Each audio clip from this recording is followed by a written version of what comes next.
So there were two places. I really should have researched my living options a little bit better, but I ended up the first year I really cannot recall the name of the storm, but before now they have lots of housing options on North Campus, but there was a dorm that did accept graduate students, and so I lived in the dorm and I ate in the dining halls there, and so that was my first year. In my second year of the program, I lived in an apartment that was close to one of that Central Campus Rec Center. CCRB. Yes, CCRB. Right. So it was like, I mean, I virtually, just kind of walked across the street Yeah. to CCRB.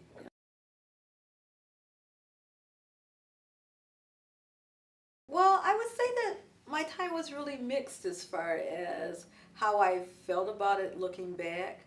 I certainly made definitely quite a few friendships, and I felt that it really expanded myself as a person. But there were other, I think, negative things that I experienced as a person of color, especially in graduate school at the time. What were some of those things, if you don't mind sharing? Yeah. Well, I would say that you feel isolated because when you're in the graduate programs, there's probably one or two of you in that program. And so the other person who was in the program at the time I was there, we became really good friends.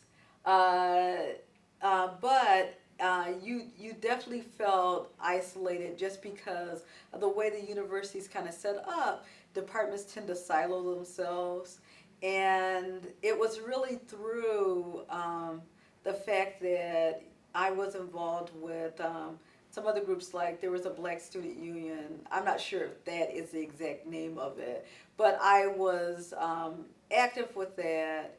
That I got to know other people. Otherwise, I would have felt, very much alone. And in fact, my friend in public policy, she actually did feel alone, and uh, she did not actually finish the degree because she was from Texas, and she just felt again too isolated. Mm-hmm.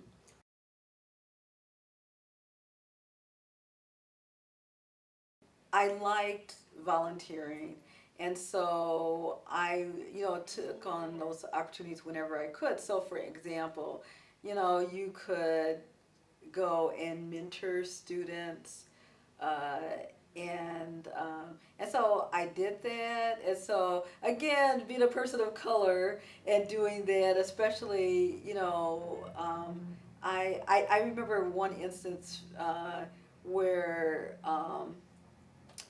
I volunteered to go to Chelsea, and it was an elementary school. And now, mind you, this was like 1978 through 1980, and people were still calling me colored. And so that was, I mean, by that time we had progressed to being black or African American, and people would still say, "Oh, that colored woman who volunteers here." So it was, even though Chelsea's not that far away from Ann Arbor, it was like I was a million miles away as far as people who had seemed to have never had an opportunity to deal with people of color. And I just remember bringing ebony magazines to them, and anything to try to get them more used to being with me.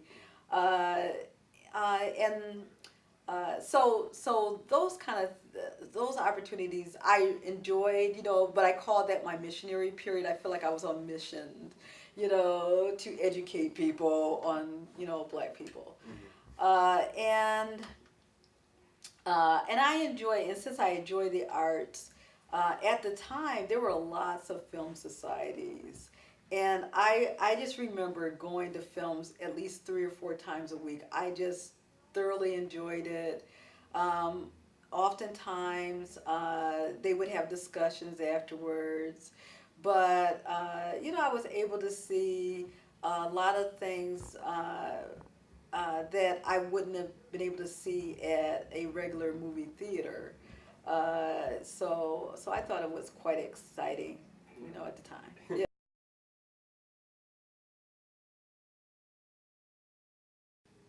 Well, this has nothing to do at all with my studies, but I guess my favorite memories actually happened when I was living on North Campus, and uh, and it was really the interactions with the students. Uh, I just remember, and maybe um, maybe I'm wrong, but I just remember that there were lots of Iranian students on campus at the time, and I think this was after the overthrow of the oh, why can't I think of his name? The Shah of Iran. After the overthrow, and so there were lots of Iranian students, and they tended to hang around the black students. And I just remember having such great conversations. And one was an Iranian student told me, I don't know why Muhammad Ali calls himself the greatest, only Allah is the greatest, so how can you do that? And I also remember that for some reason, Ethiopian students tended to hang around the black students, and why that might not seem so odd, because you would say, okay, they're African, but I just remember an Ethiopian student explaining to me, well, there are all these degrees of black, and nobody would ever say I'm black because there's all these different colors, and then I just remember him trying to, we're in these great arguments about should Haile Selassie, should he have been assassinated or not? And he said, yes, he had to be assassinated because he would have just gotten people to overthrow the government. You can't let them live. Look what happened to the Shah of Iran. If he would have just killed Khomeini in the first place, they wouldn't have had that problem. Um, so we had those really great arguments. And then the other thing was there were great parties on North Campus. So, and this was during the period that Soul Train was still on. So people did the Soul Train line, and I just remember Brick House. People would play that to death, and really great parties. But then there were some students who really knew ballroom dance, and and they were serious about it. And so there would be certain songs where they would say, oh, do you want to dance? And then they would know how to do it, but you wouldn't. And so you just let them lead, and it was just fun.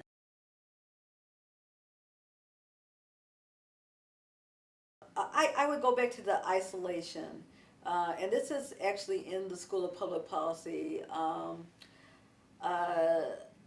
I remember wanting to talk about how I felt as a black person, and I felt that my white classmates didn't want to hear it. And it is, and I remember one of my classmates telling me, well, everybody has problems, and and I remember trying to bring up something where I felt uncomfortable, and this person told me, oh, well, I know so and so, and this was an Iranian student, and his family's in prison. What do you have to be upset about? You're not in those kind of situations. So I just really felt like what I was going through, or any kind of feeling of being uncomfortable, was when was definitely diminished, or I was felt to feel like it didn't matter, how I was feeling. didn't matter. Any kind of unease I was feeling didn't matter.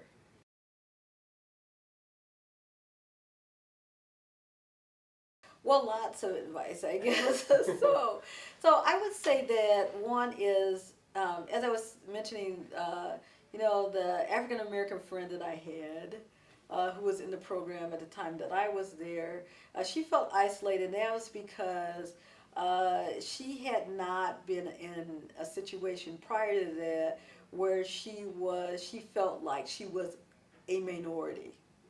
uh, so it was very difficult for her to adjust to that, and finally she couldn't adjust to it, and she decided to leave. And so I would definitely tell students, especially students of color, that it's really important that you do get involved with various activities, that you don't just do your work and stay in your room, or and not really deal outside of that, because you're not going to grow that way.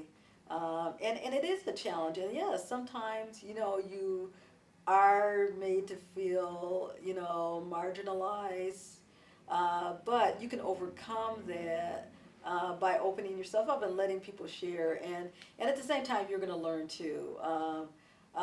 There's certainly mistakes I made, meeting people, especially international students, really opened myself up to what was going on in the world. And I had that opportunity at the University of Michigan.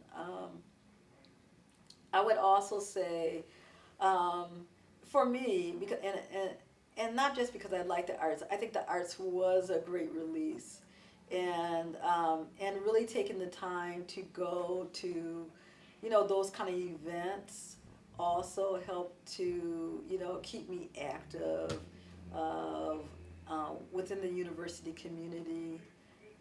Volunteering, when I could, was also something that I valued highly while I was there. Mm-hmm. Mhm. Great.